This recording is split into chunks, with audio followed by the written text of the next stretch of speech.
नमस्कार, स्वागत है आप सभी को। आज की विषय है दो नन्हे बालक अपने मृत पिता को लाने के लिए पहुंच गए भगवान शिव के पास। बहुत समय पहले की बात है। एक गांव में एक गरीब किसान रहता था। वह मेहनत मजदूरी करके रोज 10 रुपये कमाता था। उसमें से 6 रुपये रोजाना वह दान किया करता था और 4 रुपये में अपने परिवार का पालन पोषण करता था। ऐसा करते करते करते कुछ समय बीता और उसके 2 जुड़वा लड़के हो गए। अब उस किसान के परिवार में 4 सदस्य हो गए। वे दोनों पति पत्नी और 2 लड़के। अब धीरे धीरे उनके पालन पोषण में किसान को समस्या होने लगी। फिर एक दिन किसान के लड़के ने कहा, पिताजी, आप रोजाना 10 रुपये कमाते हैं, जिसमें से 6 रुपये रोज दान क्यों कर देते हैं? 4 रुपये में हम अपना गुजारा कैसे कर पाएंगे? फिर किसान को चुपचाप देखकर उसकी पत्नी ने कहा, नहीं बेटा, ऐसी कोई बात नहीं है। पापा तो रोज 10 रुपये कमाते हैं पर 6 रुपये दान कर देते हैं। यह तुम्हारे लिए ही दान करते हैं, दूसरों के लिए नहीं। लेकिन वे दोनों लड़के इस बात को नहीं समझते थे, क्योंकि वे दोनों नन्हे बालक थे। फिर कुछ समय बीता और किसान के दोनों लड़के 8 वर्ष के हो गए। और इधर किसान की एक दिन दिल का दौरा पड़ने से अचानक मौत हो गई। फिर किसान की पत्नी और उसके दोनों लड़कों को बड़ा दुख हुआ। फिर एक दिन किसान के दोनों लड़कों ने अपनी माँ से पूछा, माँ, हमारे पिताजी कहाँ चले गए? माँ ने कहा, बेटो, तुम्हारे पिताजी हमें छोड़कर भगवान शिव के पास चले गए। जब तुम्हारे पिताजी थे तो रोजाना 10 रुपये कमाते थे और 4 रुपये की बचत करके हमारा पालन पोषण करते थे। अब हमारा पालन पोषण कैसे होगा? कैसे हमारा पेट भरेगा? माँ से अपने दोनों बेटे ने कहा, बेटो, जिस घर में गरीबी होती है उसका कोई सहायक नहीं होता है सिवाय भगवान शिव के। बेटों ने कहा, माँ, ऐसा मत सोचो। हम दोनों भाई भगवान शिव के पास जाएंगे और पापा को वहाँ से लेकर आएंगे। जहाँ भी पापा होंगे वहाँ से हम दोनों भाई उन्हें खोज कर लाएंगे। फिर अगले दिन किसान की पत्नी अपने दोनों लड़कों को घर पर छोड़कर गांव में काम करने के लिए चली जाती है। और उधर दोनों भाई सोचते हैं, क्यों ना हम कैलाश पर्वत पर भगवान शिव के पास चले और अपने पिताजी को वापस लेकर आए। ऐसा सोचकर अपने पिताजी को लाने के लिए दोनों भाई घर से निकल पड़े। फिर चलते चलते रास्ते में एक बहुत बड़ा बरगद का पेड़ आया। दोनों भाइयों ने सोचा, इस बरगद के पेड़ की छाया में बैठकर थोड़ा सा विश्राम कर लेते हैं। फिर दोनों भाई बस उस पेड़ की छाया में बैठ गए। कुछ ही देर बाद उस बरगद के पेड़ ने कहा, बेटो, तुम कौन हो और कहाँ जा रहे हो? मेरी छाया में आज तक तुम्हारे जैसे कोमल बालक नहीं आए। फिर उन दोनों लड़कों ने कहा, हम किसान के बेटे हैं और अपने पिताजी को लाने के लिए कैलाश पर्वत पर भगवान शिव के पास जा रहे हैं। तब उस बरगद के पेड़ ने कहा, पुत्रो, तुम मेरे लिए भी भगवान शिव से एक प्रश्न पूछ कर आना। मैं कई वर्षों से यहाँ पर लगा हुआ हूँ, लेकिन मेरा एक भी पत्ता नीचे नहीं गिरता और न ही मेरी डालियाँ कभी सूखती है। मैं कितने वर्षों तक और यहाँ पर खड़ा रहूँगा? मैंने अपने पूर्व जन्म में ऐसा कौन सा पाप किया है जिस कारण से मुझे इस उन्हीं से मुक्ति नहीं मिल पा रही है? इसका क्या कारण है? तब उन लड़कों ने कहा, ठीक है, हम भगवान शिव से तुम्हारा यह प्रश्न जरूर पूछ कर आएंगे। यह कहकर वे दोनों लड़के आगे चलने लगे। फिर चलते चलते रास्ते में उन्हें एक बहुत बड़ा सड़क मिला। उस सड़क को देखकर वे दोनों भाई डर गए और वहाँ से भागने लगे। तभी सड़क ने कहा कि हे बच्चों, मुझसे डरो मत और मुझे यह बताओ कि तुम कौन हो और कहाँ जा रहे हो। तब दोनों भाई उस सड़क के पास आए और हाथ जोड़कर कहने लगे, हे नाग देवता, हम दोनों किसान के पुत्र हैं और हम दोनों भाई हैं। हम दोनों कैलाश पर्वत पर भगवान शिव के पास अपने पिताजी को लाने के लिए जा रहे हैं। तब उस सड़क ने कहा कि बच्चों, तुम भगवान शिव से मेरा एक प्रश्न पूछ कर आना। मैं कई वर्षों से यहाँ पर पड़ा हुआ हूँ और मेरे से चला भी नहीं जाता। मेरे शरीर में इतनी भी जान नहीं है कि मैं थोड़ा भी चल सकूं। मैंने अपने पूर्व जन्म में ऐसा कौन सा पाप किया है जिस कारण से मुझे उनमें मुक्ति नहीं मिल पा रही है, इसका क्या कारण है। तब उन लड़कों ने कहा, ठीक है, हम भगवान शिव से तुम्हारा यह प्रश्न जरूर पूछ कर आएंगे। यह कहकर वे दोनों लड़के आगे चलने लगे। फिर चलते चलते रास्ते में उन्हें एक सेठ मिला। सेठ ने कहा, बच्चों, तुम दोनों कौन हो और कहाँ जा रहे हो।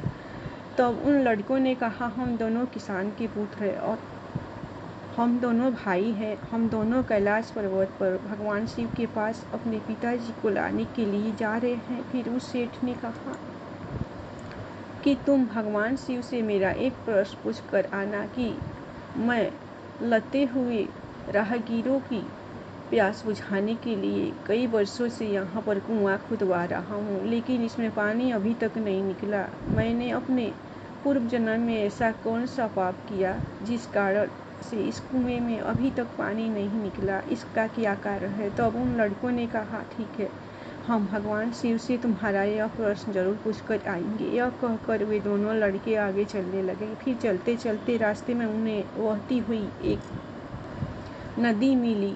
फिर धीरे धीरे दोनों भाई नदी पार करने लगे। चलते चलते उनके पैरों में एक मछली आई और कहने लगी, बच्चों, तुम दोनों कौन हो और कहाँ जा रहे हो।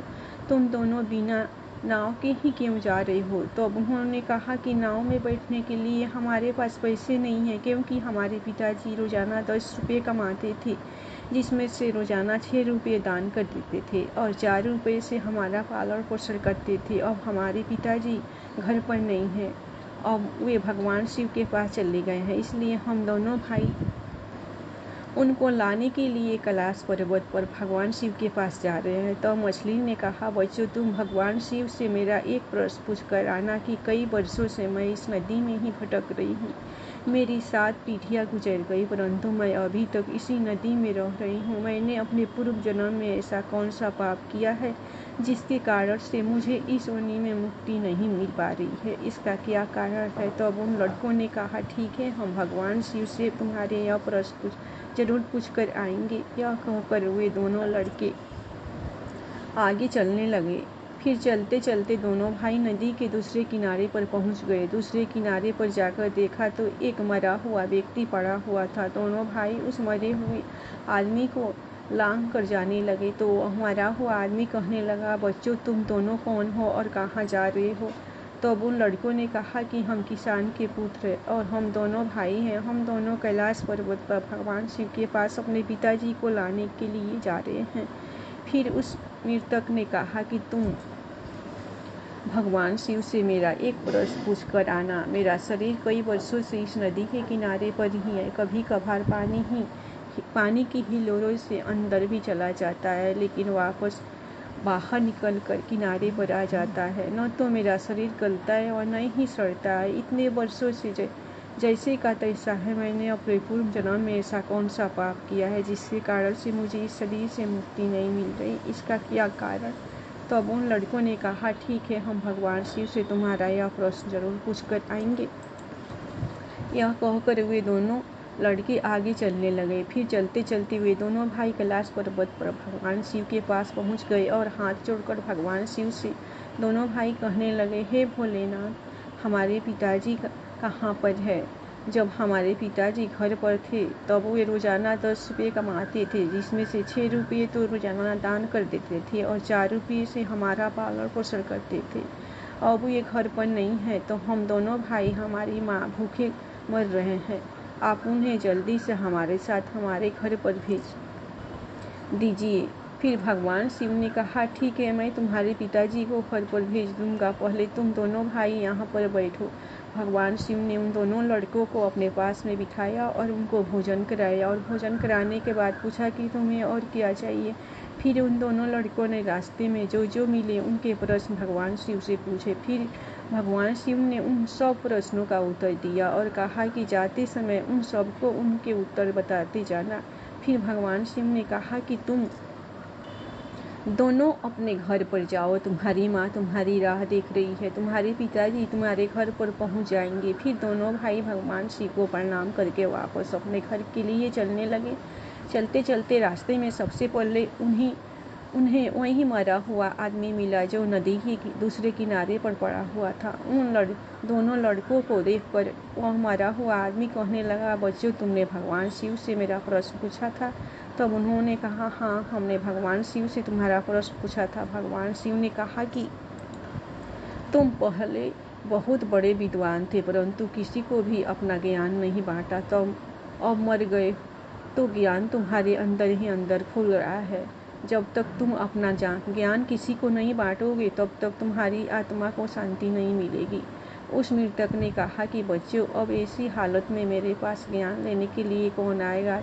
तुम ही मेरा ज्ञान ले लो। फिर उस मृतक ने दोनों भाइयों को अपना सारा ज्ञान दे दिया और ज्ञान देने के बाद तुरंत ही उसकी आत्मा को मोक्ष की प्राप्ति हो गई। फिर दोनों भाई आगे चले तो उन्हें वह मछली मिली। मछली ने कहा, बच्चों, क्या तुमने भगवान शिव से मेरा प्रश्न पूछा? तब उन लड़कों ने कहा, हाँ, पूछा। भगवान शिव ने कहा कि तुम्हारे अंदर अमृत है। जब तक तुम इस अमृत को किसी को नहीं दोगी, तब तक तुम ऐसे ही व्याकुल रहोगी। फिर मछली ने कहा, बच्चों, कौन मिलेगा मुझे?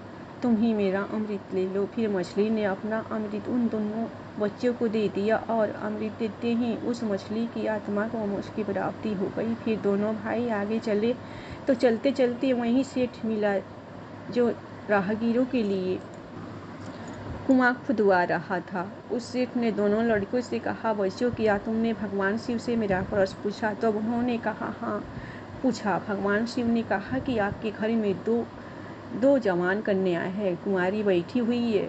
जब तक आप उन दोनों कन्याओं का विवाह नहीं करेंगे वह कन्या दान नहीं करेंगे, तब तक इस कुएं में पानी नहीं निकलेगा। पहले आप कन्यादान करो और उसके बाद इस कुएं को खुदवाना। फिर उस सेठ ने कहा कि मैं वर ढूंढने के लिए कहाँ जाऊँगा? तुम दोनों ही मेरी लड़कियों से विवाह कर लो। फिर उस सेठ ने अपनी दोनों लड़कियों का विवाह उन दोनों लड़कों से करा दिया और उन्हें वहाँ से विदा कर दिया। फिर दोनों भाई आगे चले तो चलते चलते रास्ते में उन्हें वहीं सर्प मिला। उस सर्प ने कहा कि बच्चों, क्या तुमने भगवान शिव से मेरा प्रश्न पूछा? तब उन्होंने कहा, हाँ, पूछा। भगवान शिव ने कहा कि तुम्हारे पास में जो मणि है, उस मणि को तुमने धरती पर नहीं उगेला और न कभी किसी को दान दी। जब तक तुम इस मणि का दान नहीं करोगे, तब तक तुम्हारा शरीर ऐसा ही बना रहेगा। फिर उस सर्प ने कहा, बच्चों, मैं यह मणि किसको दूंगा? तुम ही यह मणि ले लो। फिर उस सर्प ने वह मणि उगेल कर दोनों भाइयों को दे दी। मणि को देते ही उस सर्प की आत्मा को मोक्ष की प्राप्ति हो गई। फिर दोनों भाई आगे चले तो चलते चलते रास्ते में उन्हें वहीं बरगद का विशाल पेड़ मिला। उस बरगद के पेड़ ने कहा कि बच्चों, क्या तुमने भगवान शिव से मेरा प्रश्न पूछा? तब उन्होंने कहा, हाँ, पूछा। भगवान शिव ने कहा कि पूर्व जन्म में तुम्हारा काम गुरुकुल में बच्चों को शिक्षा देना था। तुम्हारा पद एक गुरु का था, परंतु तुम उसके बदले में छोटे छोटे बच्चों से अपना काम करवाते थे, हाथ पर दबाते थे और उन्हें अच्छी तरह से शिक्षा नहीं देते थे। तुम पूर्व जन्म में बहुत बड़े विद्वान थे, परंतु तुमने उन बच्चों को शिक्षा नहीं दी। उन बच्चों के श्राप के कारण तुम हिल डुल नहीं सकते। तुम्हारे अंदर जो ज्ञान भरा हुआ है, उसे किसी को देना होगा। फिर उस पेड़ ने कहा, मैं यह ज्ञान किसे दूंगा? तुम ही ले लो। फिर उस बरगद के पेड़ ने दोनों भाइयों को अपना सारा ज्ञान दे दिया। जैसे ही उस बरगद के पेड़ ने उन बच्चों को अपना ज्ञान दिया तो उसकी भी आत्मा को शांति मिल गई और वह उस पेड़ की योनि से मुक्त हो गया। फिर दोनों भाई चलते चलते अपने घर पहुंच गए। जब दोनों भाई अपने घर पहुंचे तो किसान की पत्नी उन्हें देखकर बड़ी खुश हुई और कहने लगी, बेटो, तुम दोनों कहाँ चले गए और यह दोनों लड़कियां तुम्हारे साथ में कौन है? फिर दोनों भाइयों ने पूरी कहानी अपनी माँ को सुनाई। अब उन्हें ज्ञान हो चुका था कि हमारे पिताजी वापस नहीं आ सकते, अब उनकी मुक्ति हो चुकी है। उनके पिताजी ने जो भी दान किया उसका फल उन दोनों भाइयों को भगवान शिव ने दे दिया। वीडियो अगर पसंद आया हो तो वीडियो को लाइक और हमारे चैनल धार्मिक ज्ञान को सब्सक्राइब जरूर करें। धन्यवाद। प्रेम से बोलिए हर हर महादेव। ओम नमः शिवाय।